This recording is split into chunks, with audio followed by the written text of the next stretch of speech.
चालों पे कभी मैडम की बराबरी करने तो जाती है, कभी फ्लैट में, कभी मॉल में जाके, कभी रिजॉर्ट में जाके, हर तरीके से भाभी की कॉपी करती रहती है। पर ये भाई कभी भी उसकी एग्जैक्टली कॉपी कर ही नहीं सकती। मैं बात कर रहा हूँ इसके सास ससुर की। सास ससुर जब आए थे तभी से लोगों ने गिनना शुरू कर दिया था इस बात के लिए कि अब ये कब जाएंगे, क्योंकि ये कितने दिन उन्हें यहाँ टिकने देगी।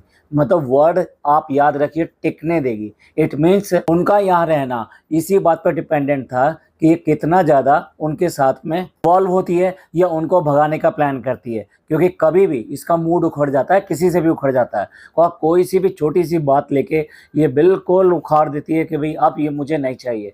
तो वो दिन कौन सा आएगा, क्योंकि इससे पहले भी जब भी आए थे वो अपना कभी भी टेनर शेड्यूल जो वो माँ से मेंटेन करके आए थे या फिर मान कर आए थे कि इतने दिन रहेंगे, वो कभी भी मेंटेन नहीं होता और उससे पहले ही उन्हें यहाँ से जाना पड़ता है। एक बार फिर ऐसा ही हो रहा है। अब शुरू हो चुका है ड्रामा कि इन्हें जाना है, इन्हें जाना है, ये मान नहीं रहे हैं, इनकी तबीयत नहीं लग रही है, यहाँ पे यहाँ बारिश हो रही है, बाहर निकल नहीं सकते, बाहर आ नहीं सकते, कहीं जा नहीं सकते, और घर इतना बड़ा है, ये चाहे तो यहाँ पर भी वॉक कर सकते हैं। आलोपी, ये जो प्रॉब्लम है ये तो आपकी सास को है। आप तो सारे के सारे जो बहाने दे रहे हो ससुर के दे रहे हो कि ससुर बाहर जा नहीं सकते, ससुर यहीं पे वॉक कर लेंगे, घूम लेंगे। लेकिन भाई वो गाड़ी में बैठकर रेस्टोरेंट तो जा ही सकते हैं। तो भाभी वाली बात क्लियर करते हैं, फिर बात करेंगे सास ससुर से क्या हुआ, कैसे हुआ और क्यों करके बोरिया बिस्तर अब बंधने की बारी आ गई है। जब आपके पापा की तबीयत खराब हुई थी और उनको यहाँ पर लाना पड़ा था, यानी मुंबई लाना पड़ा था भोपाल से, ना तो जनाब की हैसियत थी इतनी कि वो मुंबई में लाके यहाँ पे इलाज करा सकें, ना इतनी हैसियत थी कि अपनी फैमिली को लेके मुंबई में रह सकें। मैडम ने पूरे ओपन हार्टेडली उनको वहाँ पे ना केवल लेकर आई कि भाई नहीं यहाँ पे चलो, वहाँ मुंबई में इलाज कराएंगे, मुंबई में ट्रीटमेंट अच्छा हो जाएगा। और उसका रीज़न चाहे कुछ भी रहा हो कि भाई जनाब बहुत ज़्यादा दिन वहाँ पे रुकते और मैडम को जो अच्छा नहीं लग रहा था उनके बिना, कि उनका SSK वाला मक्खी वाला सीरियल चल रहा था और मक्खी वाले सीरियल के लिए वो छोड़ भी नहीं सकती थी उस टाइम में। लेकिन उसके बाद में भी वो वहाँ से इनको लेकर आई, लेकर आने के बाद में यहाँ पे इलाज कराया, इलाज कराने के बाद में साथ साथ यहाँ पे रहने सहने का उसका पूरा प्रबंध किया गया। उनका ही नहीं, उनकी पूरी फैमिली का प्रबंध किया गया। कि मैडम चाहे कितनी टॉक्सिक क्यों ना हो, कितनी ज़्यादा ड्रामेबाज क्यों ना हो, लेकिन जो काम उनका अच्छा है तो वो तो अच्छा कहना ही पड़ेगा। तो यहाँ पर ने जिस तरीके से इनके पापा को वेलकम किया और अपनी जिद पर या ये कहीं इंसिस्ट करके उनको यहाँ पर लेकर आई, उनका ट्रीटमेंट कराया, इनको रहने सहने के लिए जगह दी। जनाब के साथ साथ जनाब की बाकी फैमिली भी मुंबई आ सकी। के बाद में पूरी फैमिली को यहाँ पर रहने दिया। मानते हैं कि वो अलग रही और साथ साथ जो फैमिली के लिए एक दूसरा रेंट पे एक घर अलग लिया गया, लेकिन भाई उसने कम से कम निभाया तो सही, उसने मौका तो दिया, उसने वो सब किया जो एक बहू को करना चाहिए। ऐसे टाइम पे पूरी तरीके से जनाब का और जनाब की फैमिली का पूरी तरीके से साथ दिया। तब की बात है जबकि ये शादी भी नहीं हुई थी, तो बहू तो आप कह भी नहीं सकते कि एक बहू की तरह से पूरी तरीके से साथ दिया। तो उस टाइम जब शादी नहीं हुई थी उसके बाद में भी मैडम वहाँ से लेकर आई थी इलाज कराने के लिए और यहाँ पर इनको सबको बसेरा दिया। बाद में उसके भी कई साल बाद में इन लोगों की शादी हुई। आई थिंक 2 साल बाद में शादी हुई। 2013 में जनाब के पापा की पहली बार तबीयत खराब हुई थी और शादी इनकी 2018 में हुई थी। लगा लीजिए 2013 के बाद में 2018 तक ये किस तरीके से मैडम के साथ रहे। मैडम ने इनको पूरा आश्रय दिया, मैडम ने इलाज कराया, सब कुछ कराया। में जो भी इसने चालू के लिए किया उसको हम सेपरेट रखते हैं। अभी तो देखा जाए तो मैडम ने पूरी तरीके से इसके पापा का साथ दिया और इनको इलाज कराने में इन सब में मदद करी। अब दूसरी तरफ अगर हम चालू को देखें, चालू ने क्या किया, चालू ने उनको यहाँ पर बुलाया, इसको बहुत ज़्यादा इन्हें एम्फेसिस दिया, इस बात पे बहुत जोर दिया कि चालू ने कहा स्पेशली नहीं मम्मी पापा को वहाँ से लेकर आना। वो बात दूसरी वहाँ पे गई नहीं, जबकि मैडम वहाँ पर गई थी जनाब के पापा के पास में मिलने के लिए और देखने के लिए। अगेन जब वो उसकी बहू नहीं थी। मैं ये नहीं कह रहा कि एक फ्रेंड के पापा को, मम्मी को, परिवार वाले को आप देखने के लिए नहीं जा सकते। एक बहू के नाते तो आपको ये सब चीज़ें करनी चाहिए। चलिए यही मान लेते हैं, तब मैडम गई थी, एक फ्रेंड के नाते गई थी। लेकिन अब चालू का तो पूरा फर्ज बनता था ना, जब इसके पापा की तबीयत खराब हुई थी तो इसको जाना चाहिए था, लेकिन ये वहाँ पर नहीं गई। इसने बहाना लिया कि मेरे पापा की यहाँ पे तबीयत खराब है, इसकी वजह से मैं नहीं जा सकती। मैं बहाना वर्ड यूज़ कर रहा हूँ। यहाँ पे कई लोगों का ये मानना है कि जब उसके पापा की तबीयत खराब थी तो वो कैसे जा सकती थी, और फिर क्या पूरा का पूरा जो भार होता है क्या बहू के ऊपर ही होता है कि नहीं ससुर के लिए वो ही करेगी। ये नए जमाने वाले लोग हैं और ऐसा सोचने वाले लोग हैं कि जो ये सोचते हैं कि नहीं, बहू को जो है अगर वो अपने ससुर के लिए नहीं भी कर रही है तो कोई बात नहीं। पर मैं ये कह रहा हूँ, जब ये मैडम के बारे में बात आती है तो अब ये बातें कहाँ चली जाती है। तो अगर ससुर के लिए करना ना करना दोनों के लिए बराबर होना चाहिए। अब हम बात तो कर रहे हैं यहाँ पे करने की, तो करने में यहाँ पे चालू बिल्कुल फेल रही। एक बार तो उसको वहाँ जाना चाहिए था, जो वो नहीं गई। बाद में बात हुई कि यहाँ पे लाने की, तब भी हमने कहा था अब देखते हैं कि ये यहाँ पर उसको लेकर आएंगे कि नहीं लेकर आएंगे। तब एक बहाना ये आ गया कि बहन आई हुई है तो बहन को मिलने के लिए, बहन इतनी दूर से आई है तो इसलिए जो पापा मम्मी यहाँ नहीं आ सकते। भाई तबीयत जो है, जो हेल्थ जो होती है वो इन सब से ऊपर होती है। और फिर अगर मान लीजिए यहाँ पे रह रहे होते, जैसे आज रह रहे हैं, और आज इनके पापा की अगर तबीयत खराब हो जाए तो क्या बहन यहाँ पे देखने के लिए नहीं आएगी? तो क्या वो तब ये भी यही सोचेगी कि नहीं मौधा में होते तो मैं चली जाती, लेकिन नहीं मुंबई में है मैं नहीं जाऊंगी। तो ये लॉजिक आधा अधूरा है। आधा अधूरा मैंने ये इसलिए कहा कि कुछ सच कुछ झूठ। लोगों की नज़र में ये सही कदम होगा, कुछ लोगों की नज़र में ये गलत कदम होगा कि नहीं ये उसको यहाँ पर लेकर आना ही चाहिए था। चलिए पापा नहीं आए, मम्मी नहीं आई, अब उसके बाद में दोबारा उनको यहाँ बुलाया गया। यहाँ बुलाने के बाद में उनका इलाज जो है पहली वरीयता होनी चाहिए थी, फर्स्ट प्रायोरिटी होनी चाहिए थी। आपको क्या लगता है क्यों करके इसकी सास ने ये फैसला किया कि उसको वापस जाना है? क्योंकि आप देखिए ब्लॉग में आपको इसके ससुर की तरफ से कुछ भी ऐसा दिखाई नहीं देगा, लेकिन सास का मुंह बिल्कुल बुरी तरीके से बना हुआ है। उसके चेहरे से ही दिखाई दे रहा है कि उसके अंदर गुस्सा है या फिर बहुत ही ज्यादा नाराजगी है। शुरुआत जो है फनी ने करी, और फनी ने बोला, आज उठते ही अम्मा बोलने लगी कि उन्हें यहाँ पे जाना है और यहाँ पे उनका दिल नहीं लग रहा है। हमने उनसे कहा भी कि अभी पापा की तबीयत खराब है तो आप अभी कैसे जा सकते हो, आपको नहीं जाना चाहिए। लेकिन उसके बाद में भी उन्होंने कहा कि नहीं हमें जाना है, हमें जाना है, हमें जाना है। हम क्या ही कर सकते हैं, माँ बाप से सिर्फ कह ही सकते हैं। कई बार जो माँ बाप जो इस तरह से जो जिद करते हैं तो आप कुछ भी नहीं कर सकते। फनी की फ्रस्ट्रेशन दिखाई दे रही थी। फनी चाहता है कि माँ बाप यहाँ पे रुकें। फनी ये अपने माँ बाप के यहाँ आने से बहुत खुश था, लेकिन इस फैसले के साथ में कि अब उन्हें जाना पड़ेगा या अभी बीच में ही उन्हें जाना है, इस बात से उसको दुख भी है और नाराजगी भी है। वो माँ और इन दोनों के बीच में फंसा हुआ है। ये कोई कहने वाली बात नहीं है कि वो बोल्ड डिसीजन नहीं ले सकता। उसके पास में वो पावर्स नहीं है कि वो इसको वीटो कर सके। वीटो करने की पावर सिर्फ और सिर्फ अगर किसी में है तो वो चालू में है। उसी तरह माँ भी कम नहीं है भाई, उसके पास में भी अपनी पूरी पावर है। वो कभी यूज़ करती है तो कभी यूज़ नहीं करती। कभी आपको व्लॉग में दिखाई देता है कि भाई वो पूरी तरीके से सपोर्ट करती है, व्लॉगिंग को सपोर्ट करती है और उसके अंदर पार्ट भी लेती है। यहाँ सिनेरियो बिल्कुल बदला हुआ है। अब आप सोचिए क्या हुआ ऐसा कि जिसकी वजह से उसे अचानक ये कहना पड़ा कि नहीं मुझे आज यहाँ से जाना है। उसको नहीं पता कि उसके हस्बैंड की तबीयत खराब हुई है, पति की तबीयत खराब हुई है, तो उसके लिए इलाज ज़्यादा ज़रूरी है। और अपने बच्चे के पास में रहकर, यानी कि बेटा और बहू के पास रह के, साथ साथ पोता जो उसके लिए एक बहुत बड़ा इंसेंटिव है। जो तो आज की डेट में वो बेटे से ज़्यादा पोते से प्यार करती है, यानी पोता ही वो वीज़ा है कि जिसकी वजह से वो अपनी कंट्री छोड़ के यहाँ पर मुंबई में आई है, वो भी इसकी कंट्री में। इसकी कंट्री में इसलिए कह रहा हूँ मैं क्योंकि इन दोनों के सितारे आपस में मिलते जुलते नहीं हैं। यहाँ पे फनी की कुछ चलने वाली नहीं है। फनी अपनी कोशिशें कर सकता है, लेकिन अपने जो प्रोपेगेंडा, जो जाल, जो षड्यंत्र वो करता है, यहाँ पे उसका कुछ भी चलने वाला नहीं है, क्योंकि यहाँ पे बहुत ज़्यादा सख्त है चालू। उसी तरह माँ बहुत सख्त है इस मामले में। ऐसा क्या ही हुआ होगा जिसकी वजह से आज की डेट में उसने ये फैसला किया कि भाई मुझे तो जाना है यहाँ से और मुझे यहाँ नहीं रहना, हम वहाँ गांव में रह लेंगे, हंसी खुशी जैसे भी रह लेंगे, बीमारी हो या कुछ भी हो हम अपने आप इलाज करा लेंगे, देख लेंगे, लेकिन यहाँ नहीं रहेंगे। दूसरे तरीके से उसने इसके ऐशो आराम को, इसके घर को, इसकी हर चीज़ को ठुकरा दिया। इससे चालू भी अंदर से परेशान है।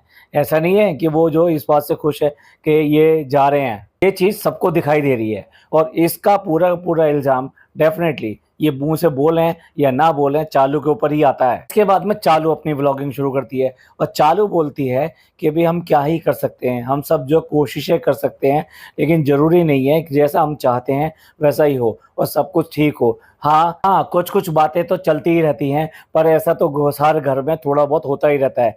ये कहना उसका अपने आप में काफ़ी कुछ इशारा करता है। के बाद में वो भी अपने तरीके से बताने की कोशिश करती है, इलाज के बारे में, जाने के बारे में, ना जाने के बारे में, रोकने के बारे में। यानी इलाज करा के वापस ले आता है कान की मशीन लेकर। ये लोग सब लोग बैठ के ये बात कर रहे होते हैं कि कान की मशीन लगने से उन्हें कितनी सहूलियत हो गई है और वहाँ पे बूढ़े चहक-चहक के ससुर तो बोल रहे हैं, लेकिन सास का मुँह एकदम चुप है, उदास है, वो इधर-उधर भी नहीं देख रही है, वो सिर्फ़ और सिर्फ़ लगातार नीचे देख रही है या कभी-कभी उसने इन लोगों के चेहरों को देखा है। सबके ऊपर उसका कैसा भी छोटा-बड़ा कैसा भी कोई रिएक्शन नहीं आया, उसने कोई इस डिस्कशन में कंट्रीब्यूट नहीं किया, उसने कोई भी बात नहीं बोली।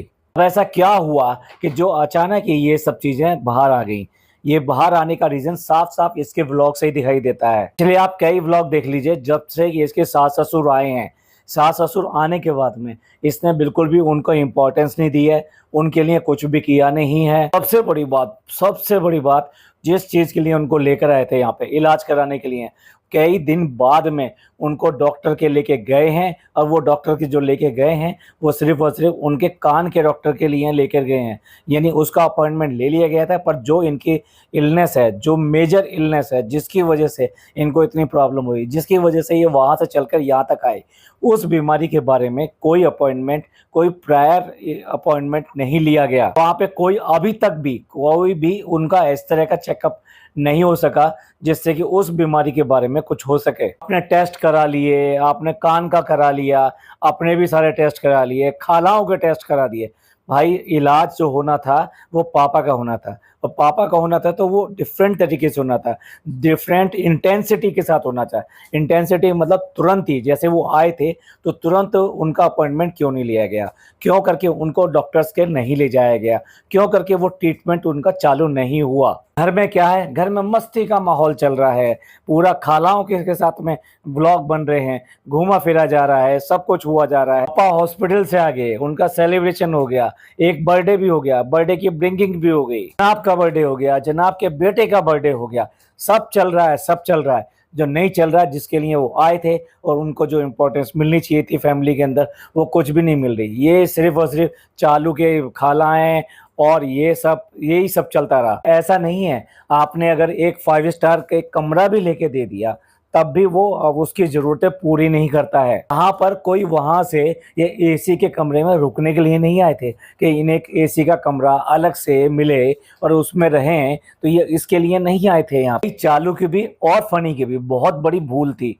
उन्होंने ये सोचा कि अगर हम पापा मम्मी को यहाँ पे ले आएंगे, उनको अलग से कमरा दे देंगे, उनका कंफर्ट जोन आ जाएगा और उसमें उनका इलाज वगैरह ये सब कराते रहेंगे, तो हमारे पे जितने ऑब्लिगेशंस आते हैं वो ऑब्लिगेशंस नहीं आएंगे। सारा काम आधा अधूरा हुआ, ना उनको इम्पोर्टेंस दी गई, ना उनकी बीमारी और इन सब चीज़ों का, उनकी पूछताछ का, उनको मेहमान नवाजी का, किसी भी तरीके का उनका ख्याल नहीं रखा जा रहा था। व्लॉग में तो नदारद ही थे।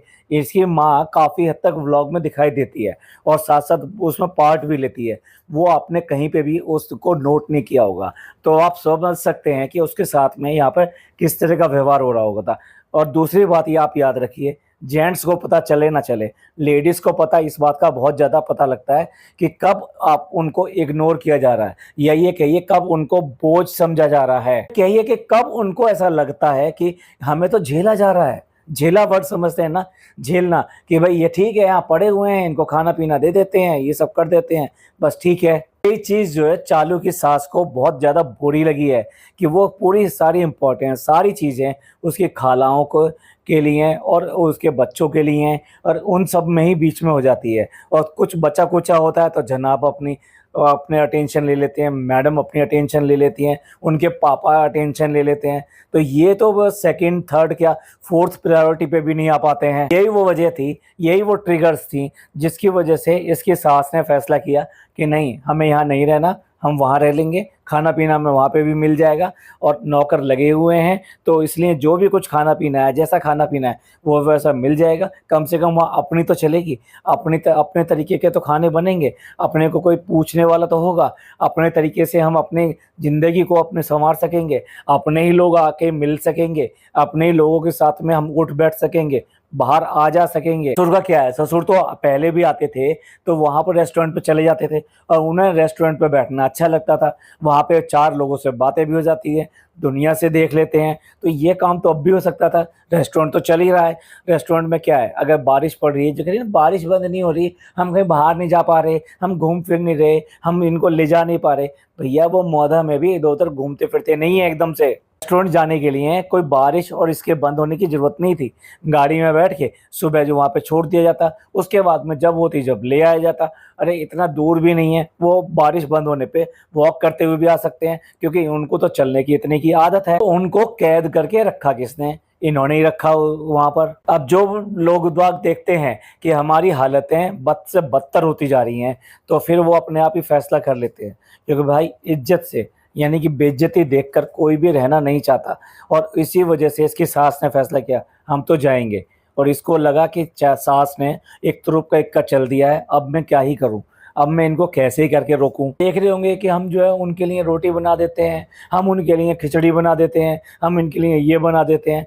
भाई ये सब चीज़ें चलने वाली नहीं है।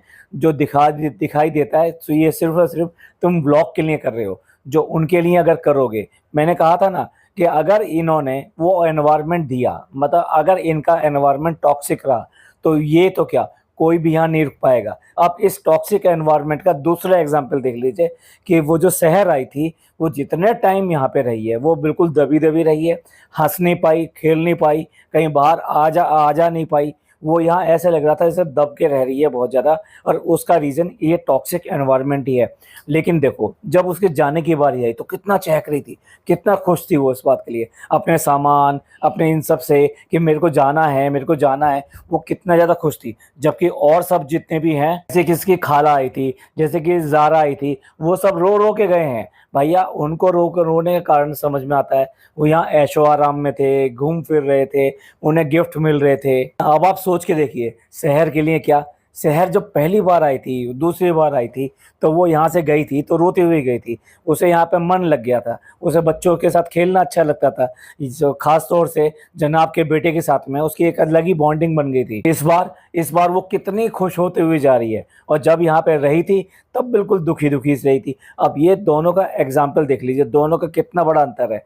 इनका एनवायरनमेंट कितना ज़्यादा टॉक्सिक होता है, किसी एक के लिए तो बहुत ज़्यादा अच्छा होता है, तो दूसरे के लिए बहुत ज़्यादा टॉक्सिक होता है। अगर अम्मा की बात करें, अम्मा यानी कि नानी की बात करें, तो पूछ उसकी भी नहीं रहती है, उसको भी घर में ऐसे पड़े रहने दिया जाता है, उसको भी चीज़ों के लिए गिना दिया जाता है कि हम तेरे खाने के लिए हैं, टोस्ट के लिए हैं, और साथ-साथ जो कपड़ों के लिए हैं और दवाइयों के लिए हैं और बाकी चीज़ों के लिए हैं। अब इस व्लॉग में भी, लास्ट व्लॉग में भी उसने कहा कि अम्मा आपकी तो फ़रमाइशें बंद होती ही नहीं हैं, इनकी फ़रमाइशें तो लगातार होती ही रहती हैं। जाए तो अम्मा को भी ये झेल रही थी, क्योंकि अम्मा को झेलना पड़ रहा था इसे, वो मजबूरी थी यहाँ पे रखने का। दूसरी तरफ अम्मा की तरफ से देखें, अम्मा को कोई ये नहीं था कि अभी उसे सारा दिन पूछते रहें, ये सब करते रहें। उसे अच्छा खाने को मिलता रहे, एसी एनवायरनमेंट में रहने को मिले, और उसे मतलब वहाँ, अब आप सोच के देखिए उसकी ज़िंदगी वहाँ पे कैसी थी। उसे वहाँ पे एक कमरे में, जहाँ लाइट भी कम होती है, टूटा-फूटा घर है, जहाँ बारिश का पानी आता है, क्योंकि बरसातें चल रही हैं ये। अब आप देखो, उसे जाते ही ये बरसातों का पानी झेलना पड़ेगा। उसके बाद में इस बारिशों के मौसम में ही उसे पॉटी शूशू के लिए भी बाहर जाना पड़ता है, और वो खुले में जाना पड़ता है, यानी कि वहाँ वहाँ पे कोई शेड नहीं है, तो बारिश आएगी तो उसे वेट करना है, या कुछ कपड़ा-वपड़ा लेके जाना है। साथ-साथ वहाँ पानी भी नहीं है, पानी भी उसे भरना पड़ता है। खाना-पीना उसे बेशक मिल जाता हो, पर अपनी ज़रूरतों के लिए, जैसे चाय पियानी, इन सब के लिए उसे खुद के ऊपर ही आश्रित रहना पड़ता है। उसके कपड़े, बाकी चीज़ें, ज़रूरी नहीं है कि सब लोग उसके धो कर दे दें, तो उसे वहाँ पूरी तरीके से अपने ऊपर डिपेंडेंट रहना पड़ता है। उसके देखिए यहाँ पर उसके काम कम से कम होकर तो मिल जाते हैं, इसलिए उसको यहाँ एक कम्फ़र्ट ज़ोन रहता है। लेकिन जो कम्फ़र्ट ज़ोन जो उसका यहाँ रहता है, वो वहाँ नहीं है। इसी वजह से वो यहाँ से रोती हुई गई है। तो अब आप समझ सकते हैं कि जो यहाँ से रोता हुआ जा रहा है, वो क्यों जा रहा है, और जो यहाँ से हंसता हुआ जा रहा है वो यहाँ से क्यों जा रहा है। समझ सकते हैं, किसी के लिए एनवायरनमेंट इसका जो है टॉक्सिक होता है, तो किसी के लिए ये एनवायरनमेंट उसके लिए कंफर्टेबल होता है। चालू की सास की यहाँ पे कोई मजबूरी नहीं है यहाँ पे रहने की, उसके पास एक दूसरा ऑप्शन है, अपना घर। अगर वो नहीं होता तो उसके लिए भी ये झेलने वाली बात होती, लेकिन जब उसके पास दूसरा ऑप्शन है तो वो अपनी बेइज्जती क्यों करके करवाए। यही वजह है कि उसने यहाँ से जाने का फैसला किया है। आपको बहुत ज्यादा क्लियर हो गया होगा कि क्यों करके इसके सास ससुर यहाँ से जाना चाहते हैं, क्योंकि इनका जो एनवायरनमेंट है वो बड़ा ही टॉक्सिक एनवायरनमेंट है, और ये किसी भी तरीके से उन्हें एज ए सास ससुर इज्जत नहीं देती है। सिर्फ कमरा देने से ये काम नहीं चलते। वो कहते हैं ना कि पैसा आ जाने से अखलाक नहीं आ जाते, इज्जत नहीं आ जाती, या ये सब चीज़ें नहीं हो जाती, अकल नहीं आ जाती। सारी चीज़ें ये चालू अपी पे बिल्कुल लागू होती हैं। कि आपका क्या कहना है इस सब के ऊपर, क्यों करके उसके चालू की सास ने अचानक ही ये फैसला किया कि नहीं मुझे जाना है, जबकि उसके ससुर कुछ भी नहीं कह रहे हैं, जबकि उसे पता भी है कि मेरे हस्बैंड का इलाज होना चाहिए और एक प्रॉपर अच्छा इलाज होना चाहिए। उसने जाने का फैसला किया है, और इसमें चालू का कितना रोल है, और अब आगे क्या होने वाला है, क्या ये सास ससुर यहाँ पे रुकेंगे या ये चले जाएंगे। आपका इस सब के बारे में क्या कहना है, प्लीज़ कमेंट करके ज़रूर बताइएगा। ये पॉडकास्ट आपको अच्छा लगा हो तो प्लीज़ लाइक कीजिए, सब्सक्राइब कीजिए, शेयर कीजिए। थैंक यू, धन्यवाद, शुक्रिया।